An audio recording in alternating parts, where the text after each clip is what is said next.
Hello, everyone. Coco. Thank you for time to get a lozenge, the Brent. Welcome to the 2025 Coco Show Holiday Spectacular. Very good.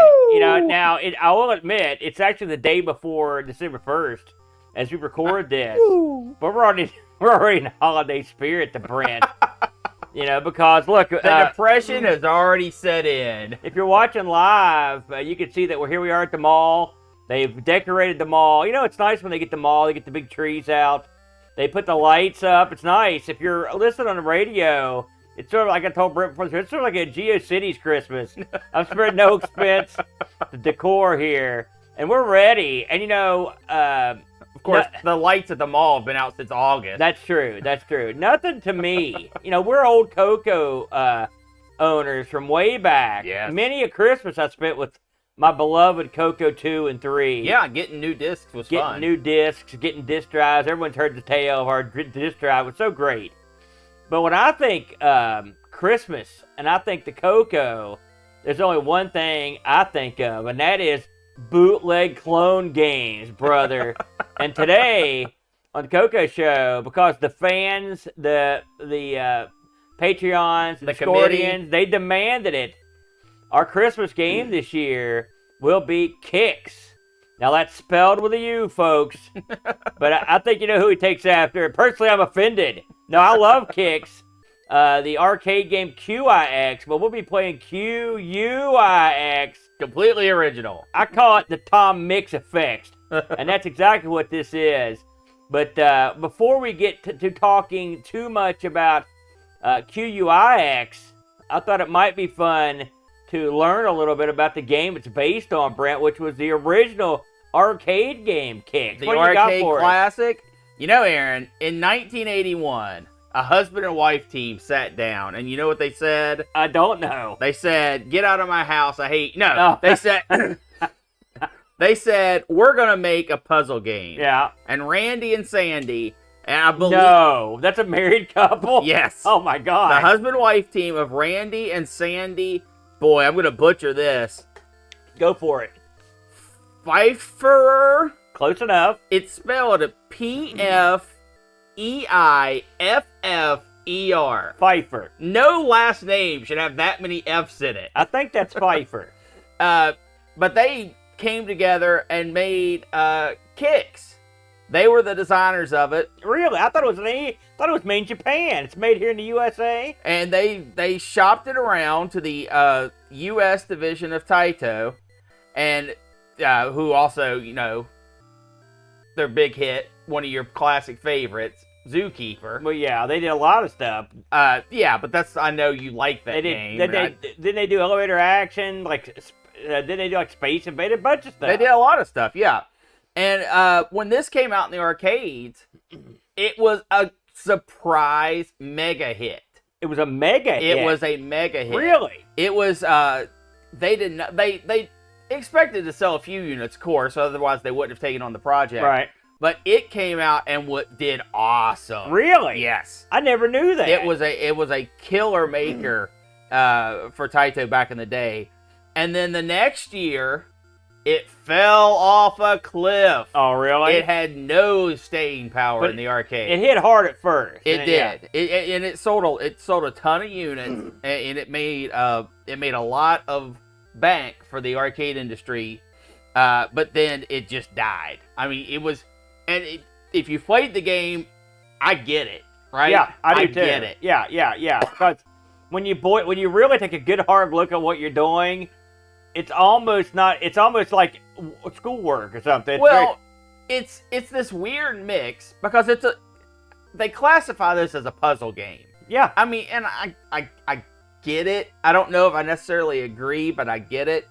But this was one of those things that it was a surprise hit. So, of course, they didn't have any plans to follow it up, but they did follow it up. They followed it up several times.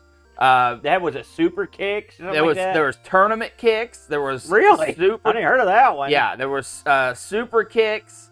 There was I think that was it for the arcade. You know, we should probably QUIX 2, QUIX 2 was the tournament edition. You want to explain what you do in QUIX in the arcade version? Okay, I was going to say, I thought we were talking about that the other one. They're sort of different, so just go ahead and give a brief synopsis. You play as a small ship triangle that draws lines on an empty field. Yeah. And you literally can go up, down, left, right. Yeah. And wherever you go, a little line will follow behind you. And if you close off that line, the space automatically fills in like you're using your paint tool and hitting fill. Yeah. And you have to cover up 75% of the screen. Now that's an adjustable rate. I think it goes as low as 50 and as high as 90. But the standard is 75%. And to stop you from doing that is the killer QUIX. That is this amalgamation of lines that hovers around the board. It kind of reflects off of walls and stuff, but not really. Yeah. Because it can change directions in an instant. It reminds me of like if somehow a Windows 3.1 screensaver came to life. You know, it looks like one of the screensavers in Windows 3.1. And then you've also got those little sparks that fly around too that can follow you. Oh yeah, there's lots of other enemies, but the QUIX is your main bad guy. Yeah. And if it runs into your line as you're making a box, that'll cost you a life. Yeah. But if you can trap it, because the screen will fill in. Like if you split the screen right down the middle, and it's on one side, it will fill in the blank area. Yeah. In later levels, you can get multiple enemies on the board, and if you split them, then you get bonus points. And the scoring in this is actually ridiculously complex. It's very much a high-score game. Yeah. And I would assume that's where the puzzle aspect of it comes in. I mean, it is puzzling in a way. It's a real strange game. Now, I wonder if this came out before a game. Was this the first, like, draw a circle, fill in the blank? Does this come out before, like, say, Amador, for example? Well, Amador is pretty... Amador is completely different because Amador is on rails. That's true, but you're still filling in the gimmick. You know, I would wonder. But this game, if this was the first game of its type, and I'm guessing it was, it spawned a zillion ripoffs.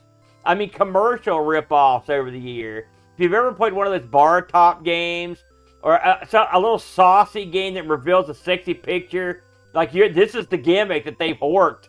Yes. You know, they've horked QUIX. It's been ripped off and manipulated since it debuted.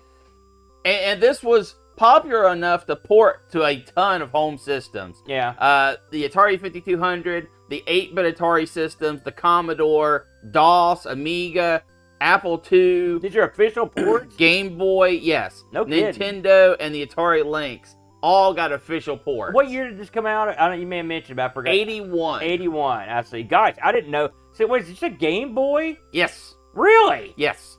And in fact, the Game Boy one, a little super Easter egg fact, has Mario, Luigi, and the princess in it in form of cutscenes. You're kidding me. Nope.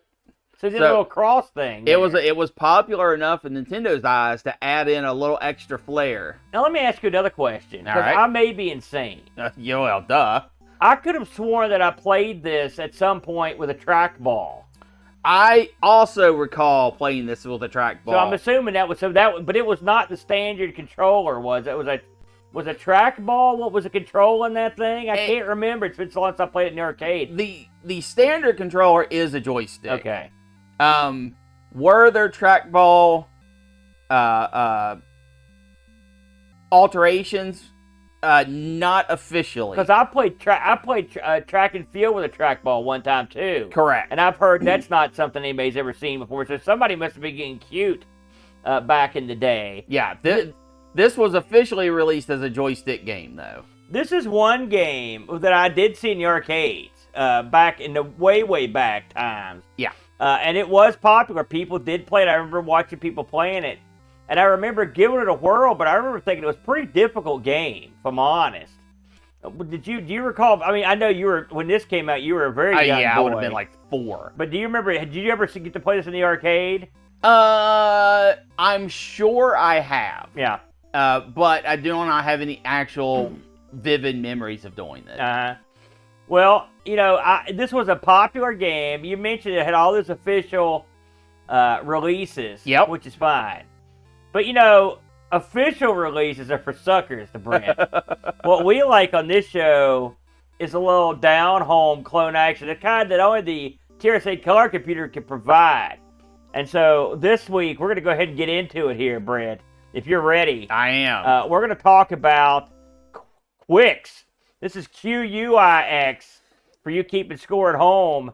This is a game that came out. I got the exact release date on this. Get this. August 13th, 1984, the Brent. So this is a weird one. I don't have the story behind this. Maybe somebody over at the Nation can pry into this. But this is originally, the original prototype for QUIX was credited to a guy named Steve Ostrom. He was only, as far as I can tell, he only had one other game that I know about on the Coco called Maze Way. This is, the author of this is credited to Claude R. Gagnon. And he actually did a couple games that I've played on the Coco aside from this. You may remember them when I mentioned them. One of them was called Monopoly, which was a Monopoly game for the Coco. It's pretty cool. The other one was called Lunchtime, which I believe was a Burger Time knockoff. Now, when I tell you there's a game called QUIX on the Coco, it's a ripoff of QUIX. Who's the first publisher that pops into your head? Publisher? I wouldn't have a clue. I'll tell you who. Tom Mix Software. Tom Mix Software, the quality clone provider, was all over this bad boy back in 84. Now, this will run on your Color Computer 1, 2, or 3. 32K of RAM is required, and a joystick, and there were tape and disc versions of this sold. Now, pop quiz hotshot. How much do you think the tape and disc version of this cost back in 1984? When you bought this, you got a photocopy instructions and you got disc. What do you think the price? $24.99 for the tape or the disc? That would be the disc. Oh, you're so close. $24.95 for the tape. You got to pay $27.95 for the disc, my friend. The slight upcharge. Yeah, that's the way you used to do it back then. So it's funny. I was lucky enough to actually find the full manual for this on Coco Archive. And because I always thought to myself, how would you explain how to play this to somebody? So I'm going to read this little blurb, if you'll indulge me, the Brent. Absolutely. So it says the object to color in 3/4 or more of the screen. Move the man around with the joystick. That's pretty simple, except that it's not a man, it's a little shape. Enclose areas of the screen. If you hold the joystick button down, the man will move slower, but the area enclosed in this fashion will be colored red and score double. After 3/4 or more of any screen is colored, you move to the next level. Any area over 3/4 of the screen is colored in by your last move scores quadruple. Whoa. Okay? So the scoring in this is pretty important. Yeah. Once you start to draw a box, don't stop drawing or a fuse will start burning on your line. If it catches you, you die. You have 3 men per game. On level 3 and beyond, where there are 2 QUIXes, and the plural of QUIX is QUIXS. All right? I'm just saying, if you trap one QUIX in an enclosed and encircled area, you kill it, and you get an extra man. Scoring is 1 point, or 2 if red, or 4 if over 3/4 full, per dot in a colored area. Try moving to the corner if a following sparkler is after you in level 6 and up. Now, this game also, the instructions also include the various levels and their challenges, and we'll get to that in a minute. But I want to talk about the game itself. So, QUIX is very similar to QUIX, but there are some differences. If you're listening to radio, it's got the classic Coco, like, nuclear green background. Yep. And then you will draw boxes on this background, either blue or red. There are 2 or 1 or more QUIXes that follow you around. Now, one of the first big differences between this and the arcade In the arcade, the QUIX is like like I said, it's like a kind of a wavy pattern of lines. A multi-line that affair. flow like Yeah. a living thing. And this is more like the DVD screensaver. It's these lines. They're the long lines, and they just go around the screen, sort of like you'd hit a ball in Warlords. They just follow the corners. The one thing this does, because now this is only on the first 5 or 6 levels, then it changes. But in this game, one thing you do have the ability to do that you don't have the ability to do in QUIX, the arcade game, is you can predict where the lines are going. Yes. It is much harder in the arcade to predict what the QUIX is going to do. The QUIX, on the other hand, you can follow them pretty well. And so what this does is set up some pretty awesome scoring opportunities that you can crank up. And in the early levels, you can really get a huge score. In fact, on the first level, there are no other enemies except for the QUIX, so you can pretty much have the run of the place. It's like a training level. You should probably always go in the red. If you hold the button down, you will draw red squares instead of blue like the instructions said, but you go probably maybe at 2/3 or half as fast. It's a lot slower. At least half, yeah. At the bottom of the screen in yellow, there are your scores. There's your score, the high score, and the word QUIX is written out the bottom.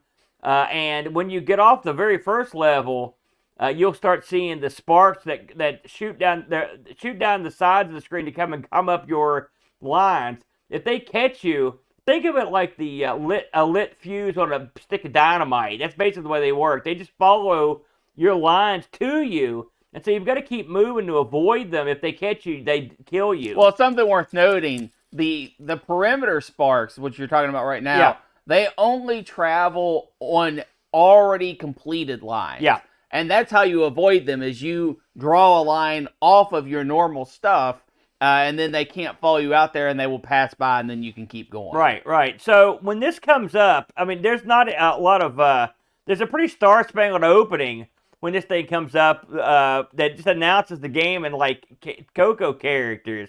But once you get past that, you are treated to the nuclear green screen. That's when you kick off.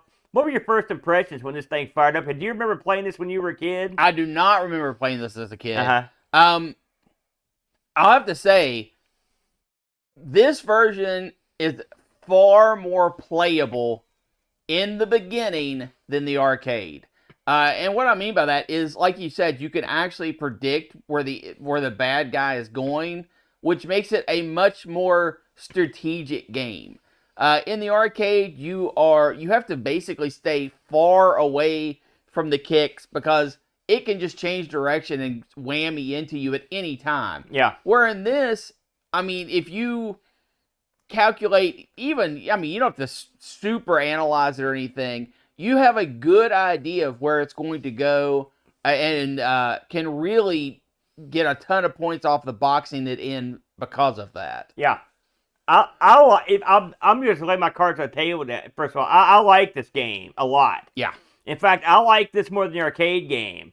And the reason I like it is specifically because of the QUIX in this, the way they operate. The one thing about the arcade game that always bothered me was that the QUIX is so unpredictable. It made it real difficult to use any sort of strategy. I mean, in some ways, the strategies were the same. You sort of inched along, making tiny boxes, hoping you could trap one of the QUIX in. But in this version, you can actually see, you have a decent idea where they're going, and so you can strategize, and you can take a chance sometimes that you can trap one and get there before he comes back and hit your line. Yeah.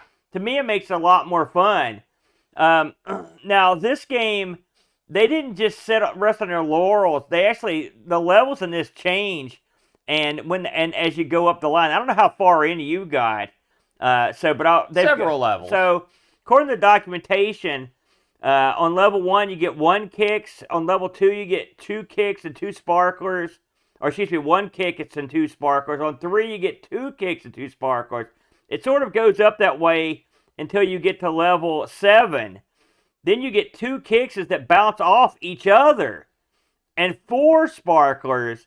And then at level 8, it's the same thing, but the QUIXes bounce randomly off each other. So it was a predictable bouncing off each other at level 6. Once you get to level 7, they just go crazy, hitting each other, it's like hitting a wall. Right. And so that makes it a lot more difficult. I only got up to level 6 like 1 or 2 times. I never got to level 7. Yeah, I never saw that happen. But because this game is, despite the fact that you've got predictability in there, it's still difficult. And what makes it difficult is the combination of avoiding the kicks and those fuses and sparklers. I remember in the arcade, one of the big selling points when you watch the demo screen was drawing yourself into like a terminal spiral. Yep. Did you ever do that in this game? No. I didn't either. Didn't even try. Didn't even think to try. Yeah. The games play quite a bit differently, if I'm honest, because, in my opinion, because not just because of the kicks, but because of the speed. The Coco speed's a little bit, how would you say? Would you say it's a little bit unpredictable to its own right? There's a lot of slowdowns at various points. And ultimately, that's what kills the game. On your first few levels where you're just battling one QUIX, it runs at a fun speed, a reliable speed, and it's a good time. When it adds in the second one, the game has terrible lag. It's weird lag, too. It is.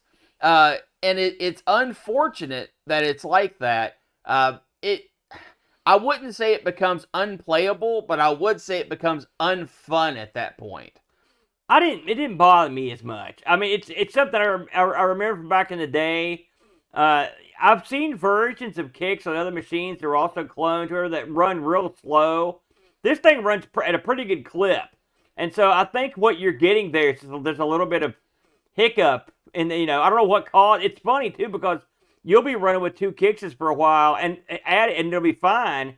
And also when you die, there's a time elapse that you have to basically sit there and wait for and these kicks just Well, you can hit the button. They go around. Oh, really? I thought you had to sit there and wait for it. No, you hit the button and you can. Well, I always just sat there because once you get killed, there's a red bar at the bottom of the screen, and the red bar will empty out, and the kicks will go around and go crazy, and then you start back up. That's the way I always did it. But in that mode, they're going like probably a third quicker than they are in the other mode. So clearly, they can move faster. I don't know if it's because you're not moving. Right. The game doesn't have to keep track of you at all. So it's just working on the angles of the enemy. If you're watching at home, this is me playing, and my strategy was sort of like it was in the arcade, which was to try to get one kicks caught in a very tiny area and get the big points. Did you have a strategy? Oh, well, I think that is the basic strategy. In the arcade, I don't do that at all. I actually try to cut the whole playfield in half, and you can get away with that in the arcade.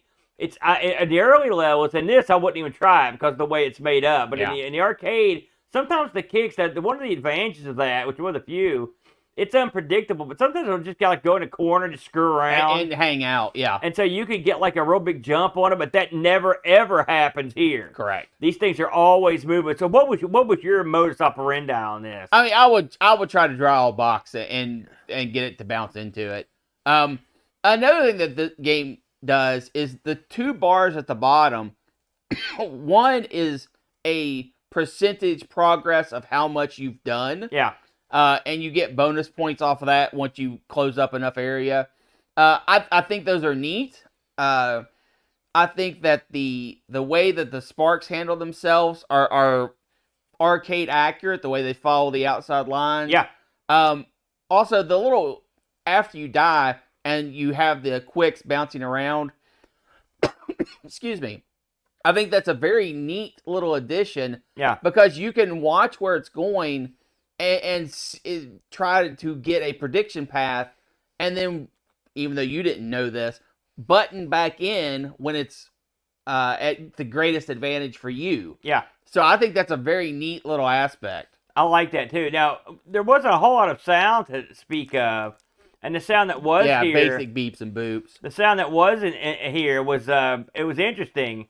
What did you make of that? Did you? I mean, it wasn't a turn off. Did the original kicks have noise? I don't even remember that one. Yeah, it does. Does it have music or something? No. I didn't think so. Not that I can recall. I don't remember either. It's been a while since I played the old one. I will say there are multiple versions of kicks on the Coco.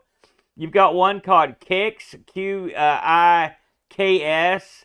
You've got this one. You've got a few other ones. I've played QUIX. QUIX looks more like the arcade. It's got the actual sort of kicks from the arcade, and it's the color schemes like similar to the arcade. I still prefer this one more than that one, even with the nuclear green. I just think this one is more fun to play. I like the challenge of having those two things bounce around, and of having some predictability towards it. So, in my opinion, this one is the superior one. Have you tried any of the other versions of this yet? I haven't, not on the Coco. Like I said, the biggest turnoff for me on this is the slowdown. Yeah. And I bet with modern coding, someone could go in and clean that up. There may be a double speed version of this. I don't think I necessarily want to play. Oh no, that. I don't want a double speed. Well, I mean, just one want that takes advantage of the updated processor, not double speed really. But I mean, really, the lag thing, I don't think it's a huge issue. It's a huge issue. No, it's not that bad. It's not that. I didn't think it was all that bad personally. So I mean, it's not enough to where you wouldn't recommend the game, is it? I mean, it's right on the border. It wasn't that bad. It just creeps in every once in a while. It doesn't affect the game at all. It just slows everything down for a second. To me, it really pulls me out of it. Oh, my God. You're too tough. You're too tough. Don't listen to him. I beseech you, go and try this game out. Absolutely give it a try. I think it's a really fun game. Would you have paid $25 for it, though? Back in the 80s, I would have paid anything for it because That's not what I asked. I mean, that's not a fair question, to be honest with you. I mean, everything was more expensive back then. That's just the way things were. I've paid more for games that I enjoyed less. Let's just put it that way. Okay, all right, so that's fair. There you go. And I've always had a thing for kicks. I've always thought it was a fun concept for a game. See, I've always been kind of meh. And I do like this more, like I said before, I like this more than the arcade version. Yeah. Just because I feel like I do have more control of my destiny. Yeah. Being able to see the future. Yeah, it doesn't hurt. So I actually found, you're going to love this, I actually found some actual reviews of this game. Like from actual people. Aside from our usual contributions.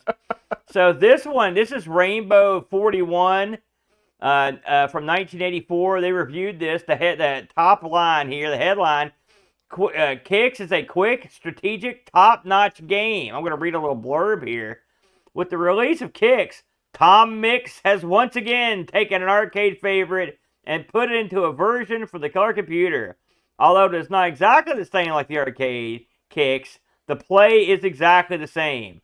You're a small diamond on the edge of a rectangle, and your goal is to get 75% of the screen. It's exactly what you think it is. I'm going to roll down here to the end of this, the conclusion. I would suggest this game to anyone who's willing to try something a little different. It is well done, as are the older Tom Mix programs I've seen. QUIX is a top-notch game. This is from Louis R. Jansen. Big fan. Now, we're going to go back to some of my old friends. We haven't went to these guys for a while because we've been doing newer stuff. But it's about the fine folks over at the Ice People review area. And they gave QUIX a B-. I think that's and maybe generous. They explain why. And from the Ice People, an okay version of the coin-out game QUIX. I always liked the original as something to play a few games of at a time, not something I would spend an afternoon at. QUIX by Tom Mix Software carries off most of the gameplay elements well enough, but lacks a bit of the feel and charm of the pay-for-play version. Now, I've got to stop right there when I say I don't know what he's talking about, unless he thinks the QUIX itself is charming. Because I would say that you're going to be hard-pressed to find a more charmless arcade game. Yeah. For starters, the QUIX is a straight line without a lot of intelligence, at least at first, instead of the flashy, multi-line prowler of the original. The sparks are missing. Now, here's something else I don't understand about a complaint. The sparks are missing on the first screen. Good for novices, but boring for the rest of us.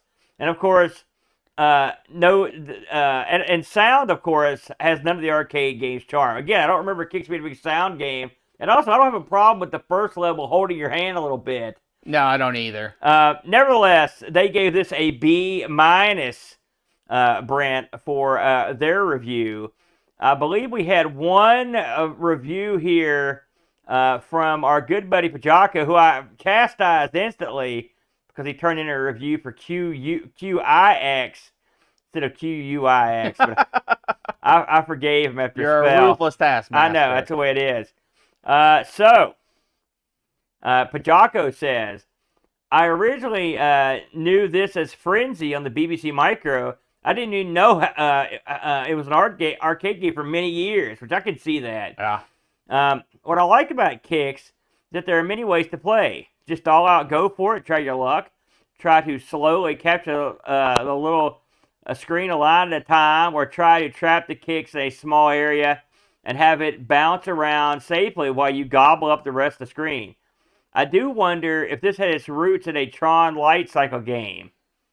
Probably not. No. I think this came out before. So how does the Coco version stack up? It's definitely a slower game. It plays okay, although the screen area feels much bigger. And with a slower marker, you're going to be grabbing a little bits of the screen at a time rather than going for it. Weirdly, it seems to omit the draw button instead of going straight to... let me read it again. Weirdly, it seems to omit the draw button going instead for a straight-up push a direction to draw. So he doesn't know about the button for red. You can tell that from this review. Well, in the arcade, it was a draw fast or draw slow. Right. And you couldn't just push up on the controller to go. Pajaka So that's continues, fair. which can get you into trouble at times if you're holding a direction and don't mean to go. So you have to play a little differently. That's true, but I mean, the button does do something. It just draws in a different way. Yeah. I wonder if he was stuck always drawing red or was stuck always drawing blue. Probably always drawing blue, which is fine. If it was always drawing red, I can That explain would be why bad. he was always thought it was so slow. If this had been the only version, I might have scored a little higher. But another port called QUIX, QUIX, is better and feels closer to the arcade original, including the use of the draw button. Coco QUIX for me is 6 out of 10. Not a terrible game, just not as good as it should be. That's fair enough. Where would you rate this on your BRENT pantheon of Coco games? I would give the first 3 levels like an 8, but an overall package of a 6. I think the lag is that bad. I think you're wrong, and I think this is an easy 7, 7.5. I think it's a great game. It's a great clone. The lag's not that bad at all. It's just every once in a while it creeps out a little bit. I don't know what you were playing. Sometimes, man, maybe it was maybe it was too much eggnog. Something like that was going on. Man, I could go for some eggnog. Well, that's just nasty. But that's QUIX, everybody. I really think this is one you should check out. When this got picked by the committee, I gotta say I was quite pleased because it's not the kind of game you would think they would pick for us because it's sort of obscure. It's not even the number one clone, on the Coco of this arcade game. For me, it was always the one I enjoyed the most. Sure. So I think that was an outstanding choice, and it's always good to get back into some Coco action. Now, oh my gosh, look at that, it's snowing in the mall. The BRENT looks like the roof finally broke through. Well, yeah, that's the way it goes. The old mall has been pretty beat down. It's tough out there. Before we take this to the house and talk about what we're going to be playing next on the Coco Show, just a quick shout out. First, a happy holidays to everyone out there in Coco and Radio Shack land. Except for that one guy. Except for him. You are. That's right. We hope you guys are enjoying the holidays as you watch this, and that you keep Radio Shack close to your heart these holidays. Remember how it used to make you feel when you went in there to get those remote control cars and cash in your battery club card and all the things you used to do, and go in there and buy little capacitors. I remember going in there and just looking across the 4 or 5 games that were on sale and being like, well, these haven't changed this year.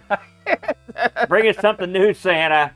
I can only see Madison and Minotaur so many times on the store shelf, so hopefully we'll get some new stuff. It's funny, all these games we put on the Coco Show, and I mean, I've only seen a handful of them in the store ever. Oh, yeah. You never saw them. And so, when you're a Coco kid, it's not like you could say, Dad, can I get, the Sailor Man? He's not going to know what the heck you're talking about. Well, to be fair, a ton of Coco merchandise was moved through the magazines. All of it. Yeah. In fact, because none of it was moved at Radio Shack. What if that ever occurred to them? We're taking a bath here by not selling these games. I never understood it. Anyway, I ruined my own holiday message.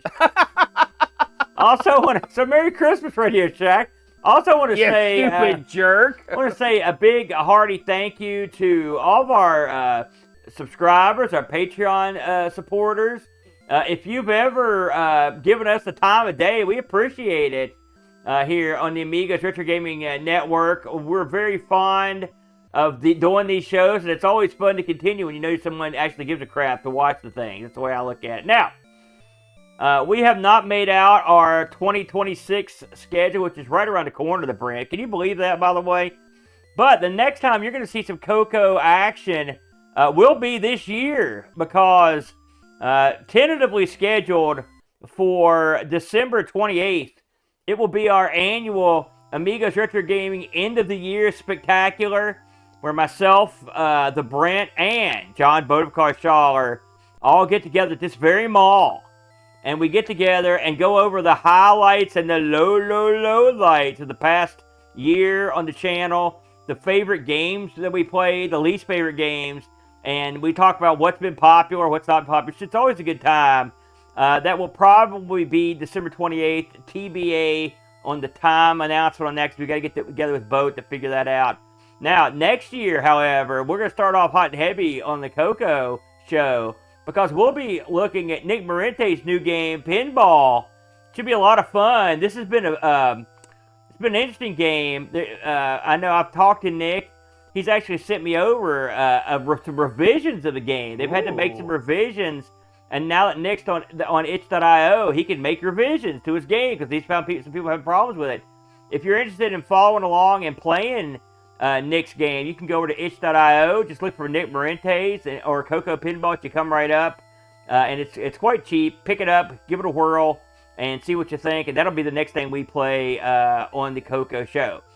Brent, the holidays here. Is there anything you'd like, any sweet holiday messages that you'd like to give to our fine friends out there before we take this to the house?